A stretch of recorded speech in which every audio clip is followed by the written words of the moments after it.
नहीं चल रही। कामदेव को मचाओ। बंद हो अभी फिर चला देख। और इतना ध्यान रखना कि नारद किसी तरह अपनी तपस्या में सफल न हो जाए। अप्सराओं को लेकर कामदेव चल देता है। चल देता है कामदेव अप्सराओं को लेकर।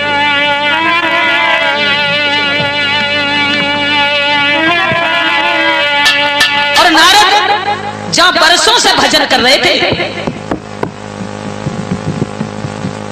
कामदेव ने अपनी माया का जाल फैला दिया।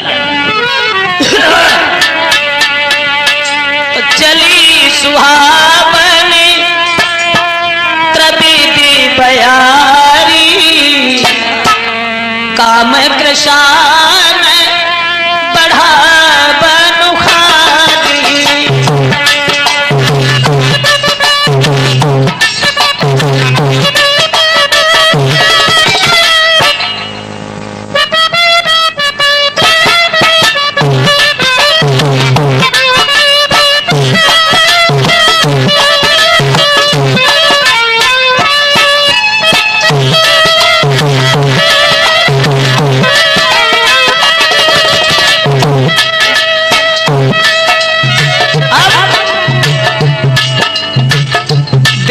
नारद की तपस्या भंग करने के लिए कामदेव एड़ी से चोटी तक की ताकत लगा रहा है, लेकिन नारद के ऊपर कोई प्रभाव नहीं, कोई असर नहीं। अप्सराएं नाच रही हैं, गीत गा रही हैं, नारद के ऊपर चुनरियां लहरा रही हैं, सुगंधित फूल झूल रहे हैं, जब हमरे किलोले कर रहे हैं। बसंत ऋतु छाई हुई है, पीहड़ में एक बड़ा सुंदर बाग बना दिया।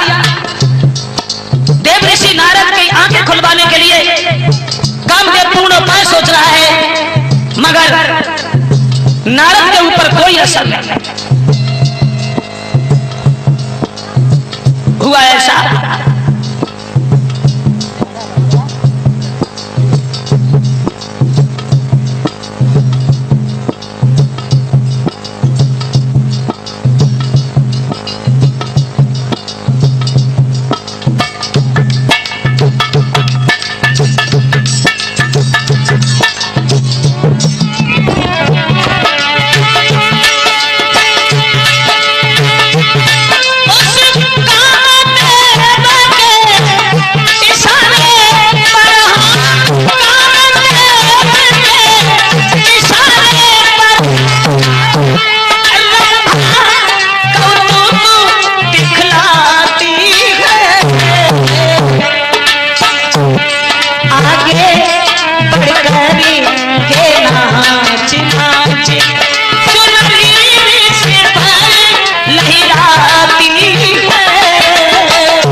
एड़ी से चोटी तक की ताकत लगा रहा है, मगर नारद पर कोई फर्क नहीं करा।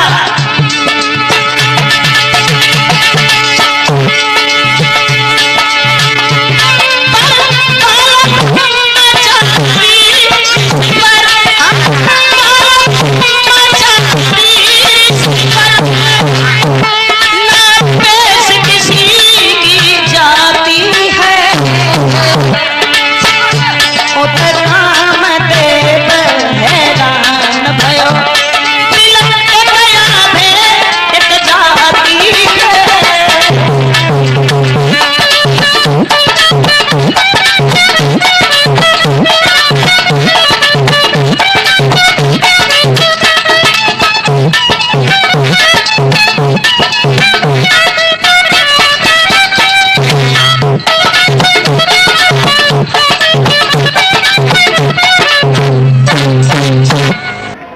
चली सुहावनी त्रिविधि बयारी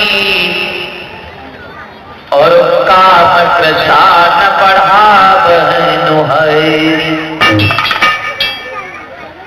जिस बीहड़ में नारद भजन कर रहे थे बहुत सुंदर बगीचा खिला दिया कामदेव ने। अप्सराएं गीत गाने लगी, नाचने लगी, गंधर्व बाजे बजाने लगी नारद की आंखें खुलवाने के लिए।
बाजे बजा रहे हैं, परियां जी भर की गा रही हैं, नारद पे चुनरिया लहरा रही हैं, लेकिन नाना ना नारद पे कोई भरोसा नहीं, कोई असर नहीं।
कामदेव एड़ी से चोटी तक की ताकत लगा रहा है, लेकिन नारद पे कोई असर नहीं हुआ।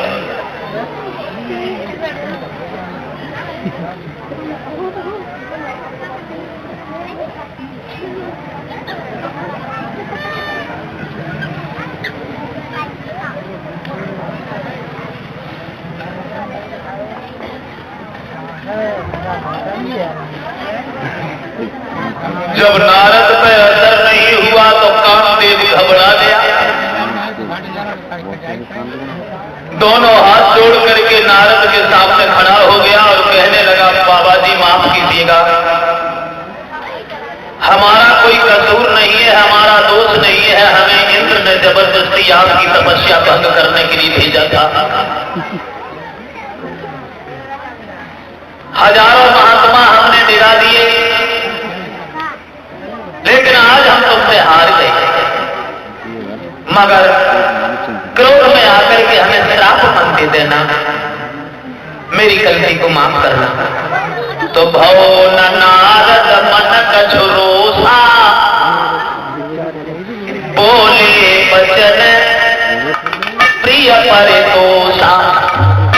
नारद मुस्कुरा करके बोले, अब तो महाराज जो काम था वो तुमने किया, अरे हमें तुमसे क्या मतलब है, जाओ अपना काम करो। कामदेव चला गया। इंद्र के सामने पहुंच करके कहने लगा, इंद्रदेव दुनिया में महात्मा तो बहुत थे, नारद जैसा तो कोई संत है ही नहीं। मतलब एड़ी से चोटी तक की ताकत लगाई हमने, लेकिन नारद की आंखें नहीं खुलवा पाए। और नारद इतने अच्छे स्वभाव के साधु हैं, जब बोले तो बड़े प्यार से बोले, कोई कुदृष्टि से नहीं देखा। वाह जी वाह, धन्य है बाबा नारद। इधर तो नारद की प्रशंसा गाई कामदेव ने, और उधर नारद को घमंड हो गया। सोचने लगे, मैंने वो काम किया है जिसे कोई नहीं कर पाया।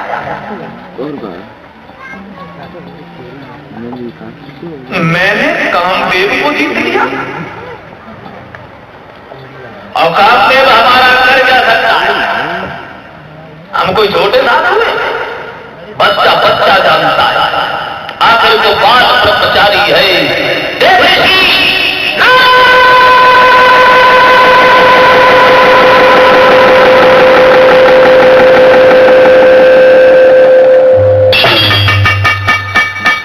जब अभिमान छा गया और ये सोच गए देव ऋषि नारद कि हमारे समान दुनिया में कोई ब्रह्मचारी नहीं है, घमंड में फूले हुए देव ऋषि नारद जिस समय भगवान भोले बाबा के करीब गए हैं, भगवान शंकर ने बड़ा आदर किया और कहा, आओ नारद। बहुत दिन बाद आए, नारद कहने लगे, भोले बाबा सम्मान से बोलना सीखो, हम कोई छोटे साधु हैं, मैंने कामदेव के ऊपर विजय पाई है, बच्चा बच्चा मेरा सम्मान करना है। लोग जिस समय मेरी प्रशंसा करते हैं तो खाना खाना भूल जाते हैं। खाना भूल जाते शास्त्री जी बैठे हुए। शंकर जी ने एक निवेदन आओ सुनो। बार बार मुनि तोई और जिन्हों कथा सुनावो मोई। भगवान शंकर कहने लगे, सुनो नारद, जे घमंड भरी बात तुमने हमसे तो कही, लेकिन ये बात भगवान से नहीं कहना। नारद बोले, क्यों नहीं कहेंगे? उनसे भी कहेंगे। क्या करेंगे? हमारा कोई डकैती कर रही है, कहेंगे, उनसे भी कहेंगे। एक दिन बीड़ा बजाते हुए नारद चल दिए भगवान के सामने।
जाते नारद जब भगवान के करीब गए हैं तो हर से मिले उठ रमान पीता और बैठे आसन ऋषि समेता।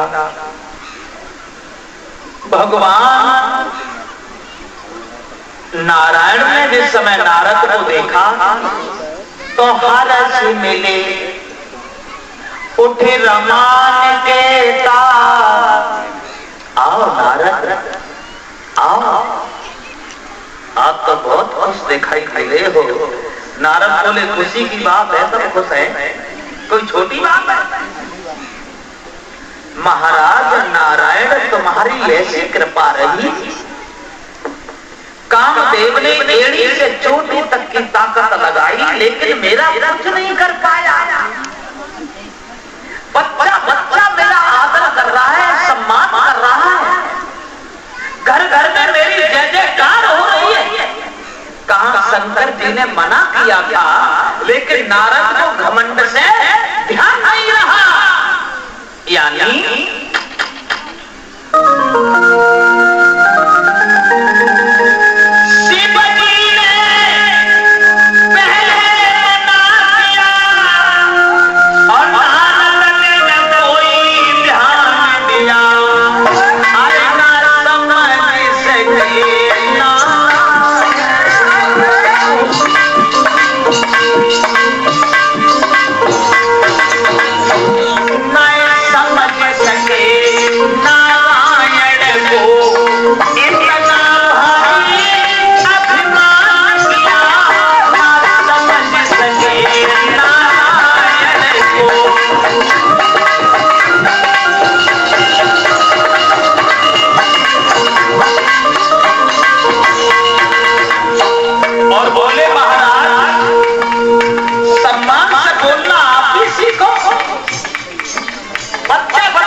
शायद है आपको नहीं मालूम।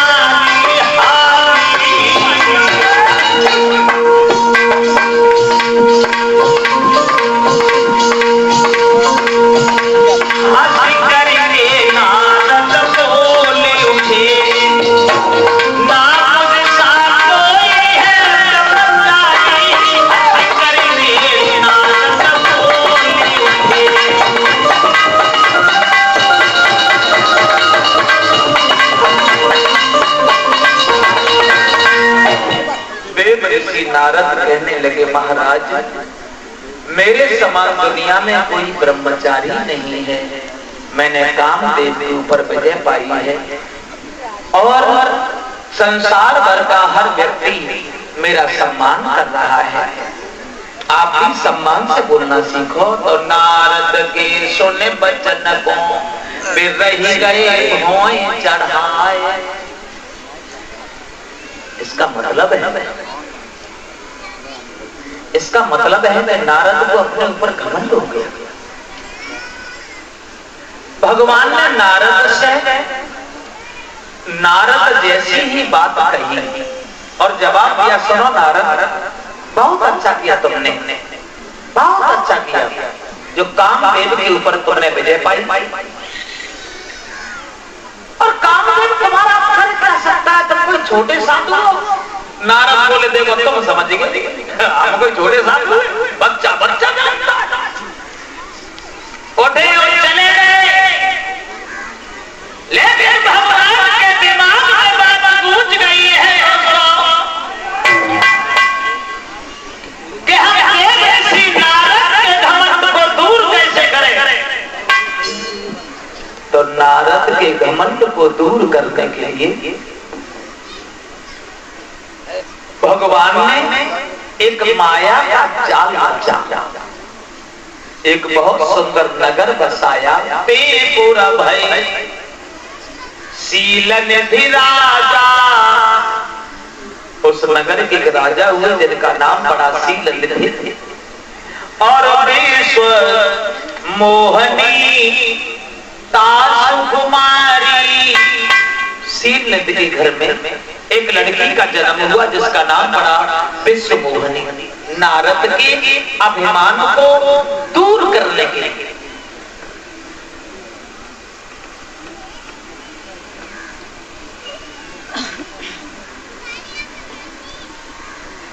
धीरे धीरे विश्व मोहनी जब जवान हो गई तो विश्व मोहनी का स्वयंवर रचाया गया। स्वयंवर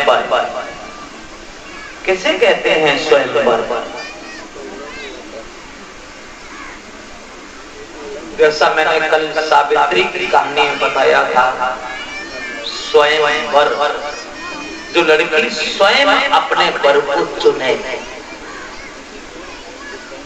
पहले के राजाओं का यह नियम था,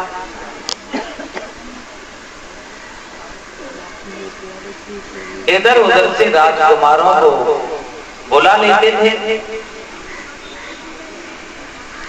और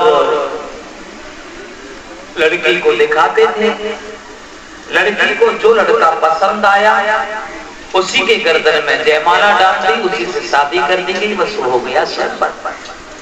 स्वयंवर होने से 2 दिन पहले नारद पहुंच गए। शील निधि बोले, आओ बाबा जी, बड़े सौभाग्य से आपके दर्शन हुए। नारद बोले, और कोई छोटे साधु में द्वार द्वार में फिरे?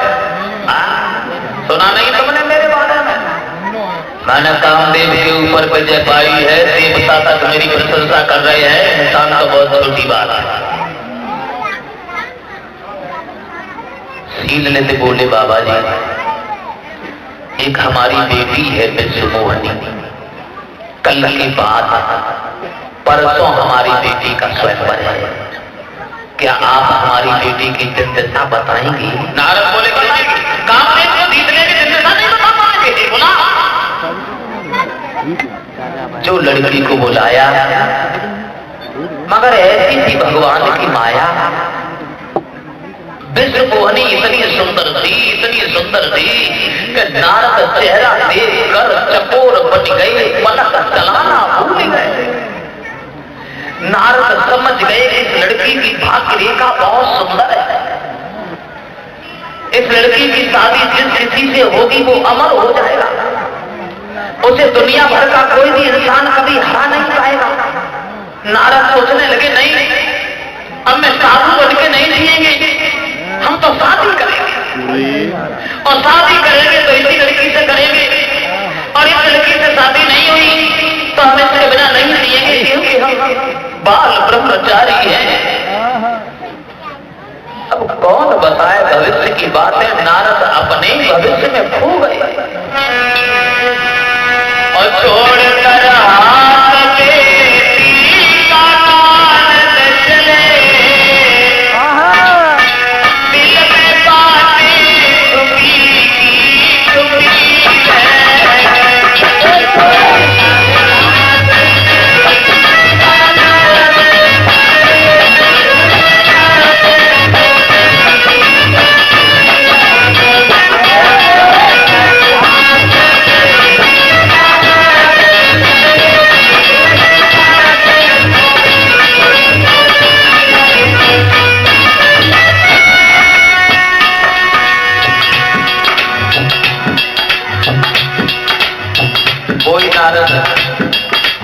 जिन्हें घमंड था कि मैंने कामदेव को जीत लिया।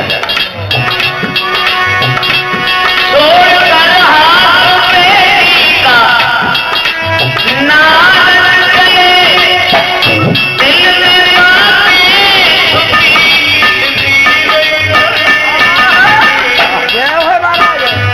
कुछ कहना लगे अपने मन की था,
उठे और चले गए। ये 151 रुपया हमारे पास भिजवा रहे हैं बीरेश जो सिकंदरा राव के पास फुलरई के रहने वाले हैं। उन बीरेश की तरफ से 151 रुपया हमारे करीब आए हैं। भगवान सद्बुद्धि प्रदान करें, सुख शांति देता है।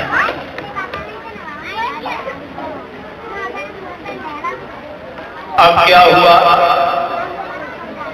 नारद भ्रम में है, उठे और चले गए। सोचने लगे अब हम महात्मा बन के नहीं जिएंगे, बहुत दिन भजन कर लिया, भजन नहीं करेंगे, अब तो शादी करेंगे और गृहस्थों की जिंदगी गुजारेंगे, और शादी करेंगे तो इसी लड़की से करेंगे। लेकिन शादी हो भी कैसे? कल के बाद परसों स्वयंवर है।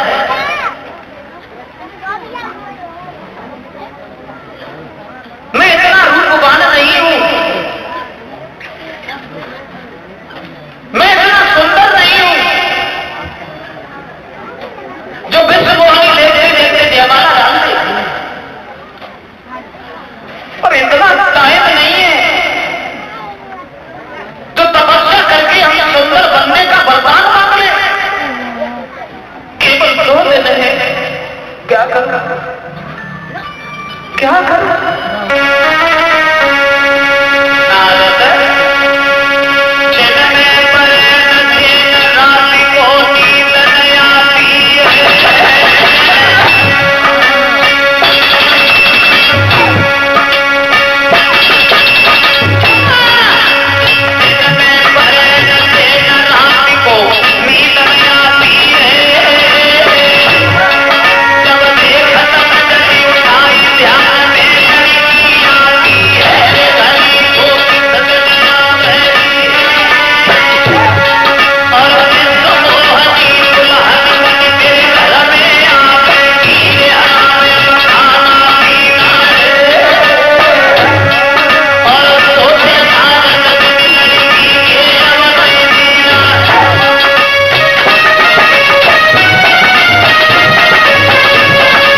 मन में विचार करते हैं कि हम इतने सुंदर नहीं हैं जो विश्व मोहिनी देखते देखते जयमाला डाले, और इतना समय नहीं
की ओर देख करके भगवान सामने प्रकट हो गए। कौन नारद? कैसे याद किया? नारद बोले महाराज मैं तो सुबह शाम चलते फिरते उठते सोते जागते मैं तो आपका ही भजन करता हूँ। दीन बंधु जी विधि होए ना सहित मोरा। आज वो काम कर दीजिए प्रभु जो काम मेरे हित में हो। भगवान बोले तो वही करेंगे जो तुम्हारे हित में होगा। कहो क्या चाहिए? कुछ नहीं चाहिए, धन नहीं चाहिए, दौलत नहीं चाहिए, रहने के लिए मकान नहीं चाहिए, कोई चीज नहीं चाहिए। प्रभु मैं सुंदर बनना चाहता था, मुझे सुंदर बनाना। वो इतना सुंदर बना दो, इतना सुंदर बना दो जो मेरी ओर देख है वो देख नहीं रहता। भगवान बोले तो इसमें कौन सी बड़ी बात है, हम तुम्हें सुंदर बना रहे हैं। भगवान ने नारद को सुंदर बना दिया, बहुत सुंदर। शरीर तो सुंदर बना दिया लेकिन चेहरा बंदर का बना दिया। अब चेहरा दिखाई नहीं दे रहा है, शरीर देख देख के नारद बड़े खुश। शादी तो होगी, कोई नहीं रोक सकता, मैं कितना सुंदर लगता हूं। अब तो जैसे ही वो लड़की देखेगी भागेगी, लोग पकड़ेंगे, लड़की नहीं मानेंगे,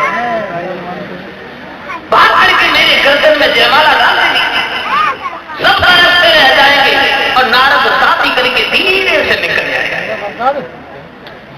मन में भारी मगन भय ऋषि नारद बेगी बड़े आजादी और मेरे ऊपर दया करी और दीन दयाल दीन नहीं सकाए। अब मेरे रूप पर मोहित हुई वो तेरी गले जयमाला डारी। देख के लोग तारीफ करें ऋषि नारद की अति सुंदर नारी। पीछे तो जाली लगा देगी मजबूत। जाने चले जयासन बैठे राजा, बैठे रूप के घमंड में नारद उछलते फोन करते रहे, फोन न उठाओ, फिर बैठ जाते, खड़े हो जाते, लोग देखें हमें देखें मैं कितना सुंदर लगता। शंकर जी के दो गढ़ घूम रहे थे ब्राह्मण बन के उसी जगह। एक दूसरे से बातें करने लगे। एक बोला भैया आज नारद बड़े सुंदर लग रहे हैं। अब नारद को और खड़े हो गए, फिर बैठ गए। होगी ये शादी तो जैसे वो लड़की जयमाला लेती आई, जो नारद ने लड़की को देखा सबसे पहले खड़ी हुई। लड़की ने एक नजर नारद को देखा, दोबारा देखा ही नहीं। अब नारद को ऐसा लगता था मानो कोई उनका कलेजा निकाले दिए जा रहा है।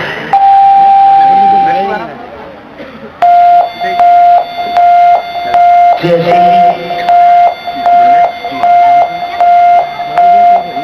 लड़की घूम कर आती है, नारद अपनी गर्दन बढ़ा देते हैं। उसने नहीं देखा, हेलमेट लगो सामने खड़ी है ना, भगवान के रूप में बैठी थी। लड़की आगे बढ़ी और भगवान के जयमाला डाला। जो भगवान के जयमाला डाली एकदम से नारद खड़ी हो गई।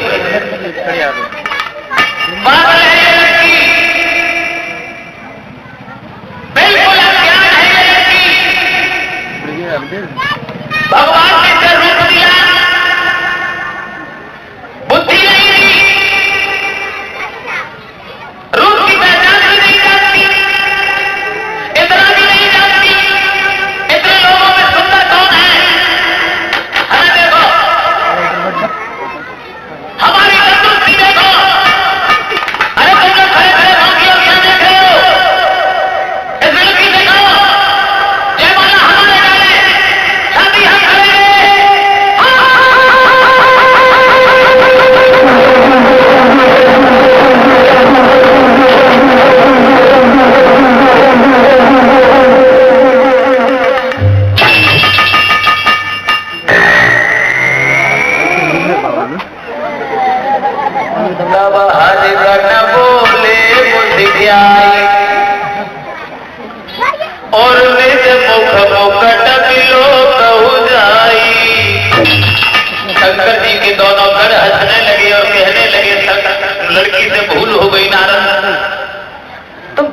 सुंदर हो, लेकिन चेहरा देखा है तुमने अपना? ठहरे हुए पानी में झांक करके नारद ने देखा, बंदर जैसा चेहरा देख करके नारद से रुका नहीं गया। दोनों बड़ों को श्राप दे दिया, मूर्खो,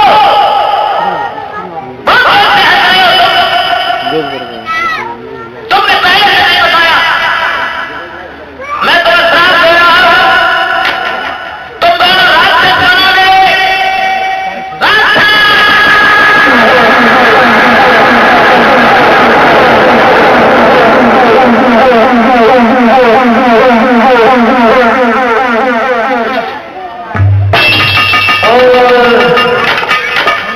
आज हम भगवान को भी श्राप देंगे। क्रोध में पीड़ा उठाया, जल्दी भगवान बोले कहाँ जा रहे हो नारद? नारद को बहुत ज्यादा क्रोध आ गया। कहने जाना तुम्हारे पास जाना था मैं। क्यों? क्योंकि तुम कपटी हो, बहुत बड़ी कपटी हो।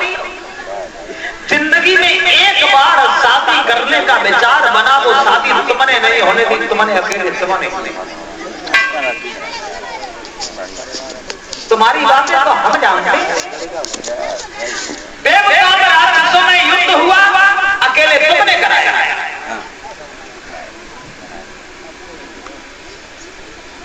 स्त्री का रूप धारण करने के बाद भस्मासुर जैसे बहादुर को मार डाला,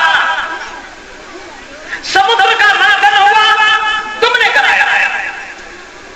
कौस्तुभ मणि निकली, तुम निकाल के भाग गए। शंकर जी को पागल किया अकेले तुमने, शंकर जी को पागल बना दिया और उन्हें जहर दे दिया। लेकिन इनका कोई कहे कैसे? कहे कैसे?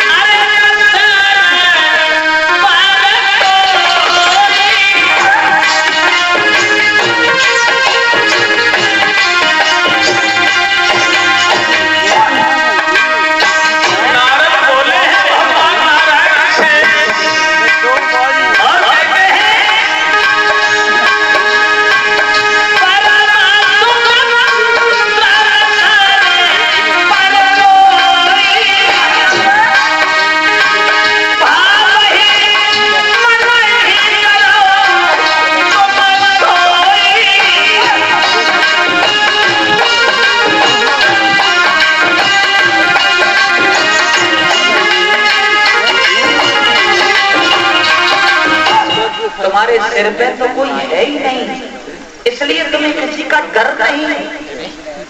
सुनो, आज देव ऋषि नारद से पहला जिस लड़की के पीछे मुझे खाना अच्छा नहीं लगा, जिस लड़की के पीछे दुनिया की चीज अच्छी नहीं लगी, भगवान नारायण जिस लड़की के पीछे संसार भर की हर चीज को मैंने छोड़ा दिया और उसी लड़की को लेके जा रहे हो। एक दिन वो होगा, इसी लड़की के पीछे तुम दर बदर ठोकरें खाओगे, भूतल पर तुम्हें भटकना पड़ेगा। और बंदर का चेहरा देखकर के मेरी हंसी की है, यही बंदर मिलेंगे तुम्हारी रक्षा करने के लिए। ये मेरा श्राप है।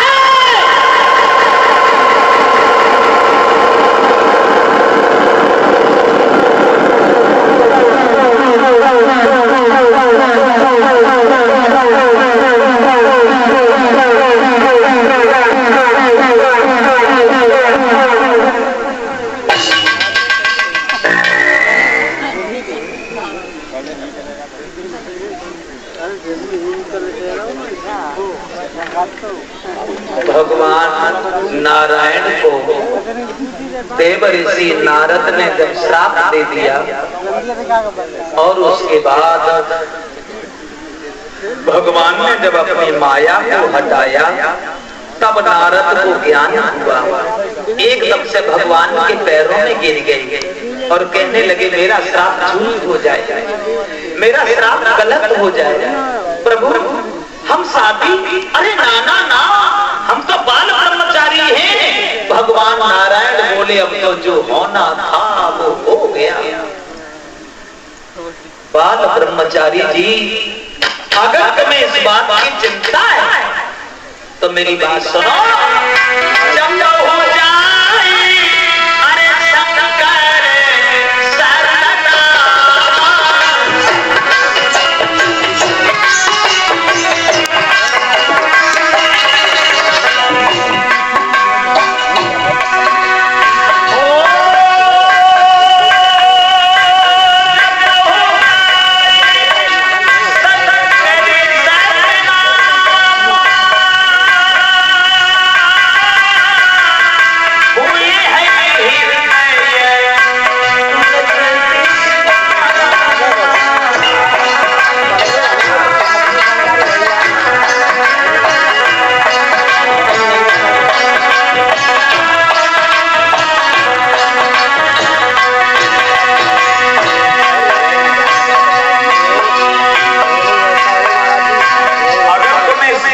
चिंता है तो तुम शंकर जी का भजन करो, क्योंकि शंकर जी के भक्त हमें बहुत प्यारे हैं। तो तुलसीदास जी कहते हैं नारद ने भगवान को श्राप दिया, इसलिए भगवान श्री राम का अवतार हुआ। तुलसीदास जी कहते हैं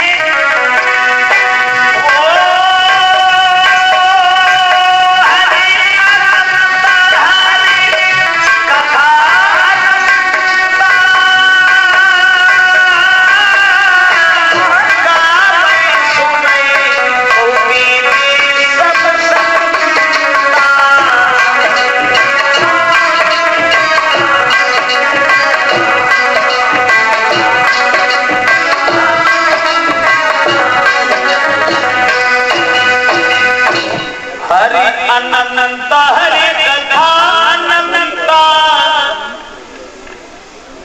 और गाई सो नहीं बहुविधि सब संता। तुलसीदास जी कहते हैं देव ऋषि नारद ने जब भगवान को श्राप दिया तो विश्व मोहिनी ने सीता का रूप धारण किया, इसलिए श्री राम का अवतार हुआ। इसलिए श्री राम भूतल पे आए। अब 3 प्रमाण हो गए, चौथा प्रमाण एक और या पर रामायण आगे बढ़ाए, छोड़ो ये प्रमाण, रामायण देखें।